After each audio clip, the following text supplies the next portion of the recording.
मुझ में ऐसी कौन सी कमी रह गई थी असफन साहब कि आपने मेरी वफादारियों का सिला इस जिल्लत की सूरत में दिया। ज़ारा की चीख निकाह वाले हाल में गूंजी तो वहाँ मौजूद हर शख्स के पसीने छूट गए। सामने असफंद और जरगा बैठे थे जिनका निकाह भी चंद लम्हे पहले ही मुकम्मल हुआ था। ज़ारा के पीछे पुलिस खड़ी थी, लेकिन अफसोस अब बहुत देर हो चुकी थी। निकाह नामे पर दस्तखत हो चुके थे और जरगा की शैतानी मुस्कुराहट बता रही थी कि वो अपनी चाल में कामयाब हो चुकी है। इस भयानक अंजाम की शुरुआत तब होती है जब जरगा अपने शोहर पर ऐसे झूठे इल्जामात लगाए कि बेचारे के पास तलाक देने के अलावा और कोई रास्ता नहीं बचा था। जैसे ही जरगा को तलाक के कागजात मिले, वो किसी दुल्हन की तरह खुशी से झूमने लगी और इसकी माँ ये देख कर दंग रह गई और बोली कि जरगा, मैंने पहली बार कोई ऐसी औरत देखी है जो तलाक पर इतनी खुशी मना रही है। आखिरकार मुझे बताओ तो सही कि तुम्हारे दिमाग में चल क्या रहा है।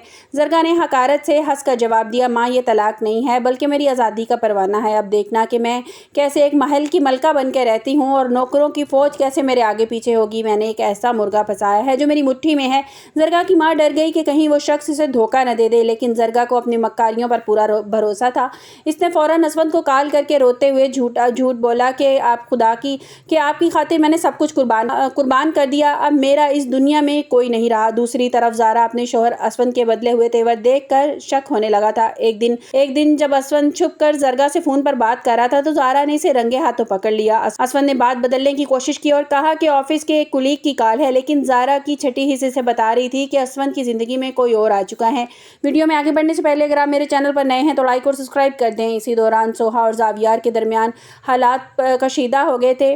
किरण की मौजूदगी ने सोहा को अंदर ही अंदर जला रही थी। सोहा जितना जाहिर कर रही थी कि वो जावियार उससे कोई मतलब नहीं है, इतना ही वो हसद और जलन का शिकार होती जा रही थी। जावियार ने जब सोहा को तड़पते देखा तो अंदर से बहुत खुश हो रहा था कि फाइनली सोहा के दिल में उसके लिए जज्बात जागने लगे हैं।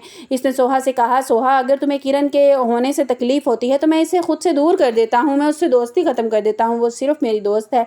सोहा ने अपनी अना में आकर कहा कि मुझे कोई फर्क नहीं पड़ता, लेकिन उसकी आंखें कुछ और ही कह रही थी। कहानी में असल तूफान तब आता है जब असफंद और जरगा एक होटल में मिले तो जरगा ने वहां मौजूद लोगों की परवाह किए बगैर असफंद को गले लगा लिया। असफंद हक्का बक्का रह गया और बोला कि जरगा ये क्या पागलपन है, लोग देख रहे हैं। जरगा ने गुस्से में कहा कि देखते हैं तो देखने दो, ये तलाक मैंने तुम्हारी खातिर ली है और अब तुम्हें मुझसे निकाह करना पड़ेगा। मैं ज़ारा की तरह डरपोक नहीं हूँ कि मैं अपना हक लेना जानती हूँ। असफंद पहले तो हिचकिचाया, लेकिन जरगा ने अपनी बातों के जाल में इसे ऐसा फंसाया कि वो सब कुछ भूल गया। इसने जरगा से कहा कि सच, मुझे भी तुम जैसी औरत की ज़रूरत थी, मैं तुमसे निकाह करूंगा, लेकिन ज़ारा को अभी इस बारे में कुछ नहीं पता चलना चाहिए। जरगा की मकराना अंदाज से हामी भर ली। वो जानती थी कि एक बार निकाह हो जाए तो ज़ारा खुद ही धक्के देकर इस घर से निकाल देगी। निकाह के लिए खुफिया जगह का इंतखाब किया गया जहाँ सिर्फ मौलवी साहब और चंद गवाह मौजूद थे, लेकिन कुदरत को कुछ और ही मंजूर था। असफंद के ऑफिस का एक मुलाजिम वहाँ से गुजर रहा था। उसने जैसे ही असफंद को जरगा और मौलवी साहब के साथ देखा तो इसके होश उड़ गए। इसने एक लम्हा ज़ाया किए बगैर वहाँ फ़ौरन ज़ारा को कॉल कर दी और सारी सच्चाई बता दी। ज़ारा के पैरों तले से तो जैसे ज़मीन ही निकल गई। वो फ़ौरन पुलिस स्टेशन पहुंची और वहां पुलिस को लेकर इस जगह पर पहुंची जहां निकाह हो रहा था। ज़ारा हाल के अंदर भागती हुई पहुंची तो तब तक निकाह हो चुका था और दुआ हो रही थी।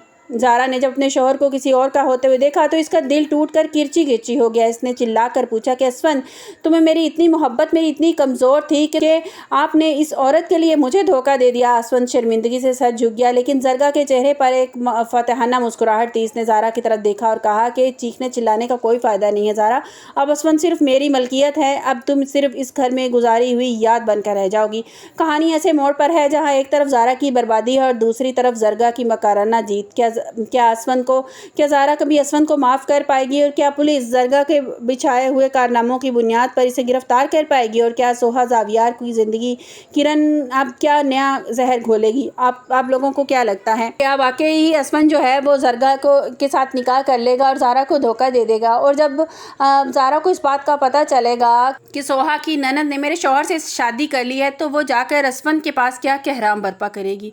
वो कहेगी कि इसके ननद ने मेरा घर बर्बाद किया, ये जब से हमारे घर में दाखिल हुई हैं हमारा घर इन्होंने बर्बाद कर दिया है, तुम्हें जलीलो ख्वार करके इस औरत ने रख दिया और इसकी ननद ने मेरा घर आज बर्बाद कर दिया। उसने असफंद से शादी कर ली, उसने निकाह कर लिया, तो फिर असफंद का क्या रिस्पॉन्स होगा? क्या वो भी सोहा को घर से निकाल देगा? आपको मेरी वीडियो कैसी लगी कमेंट्स बॉक्स में अपनी कीमती राय का इज़हार ज़रूर कीजिएगा।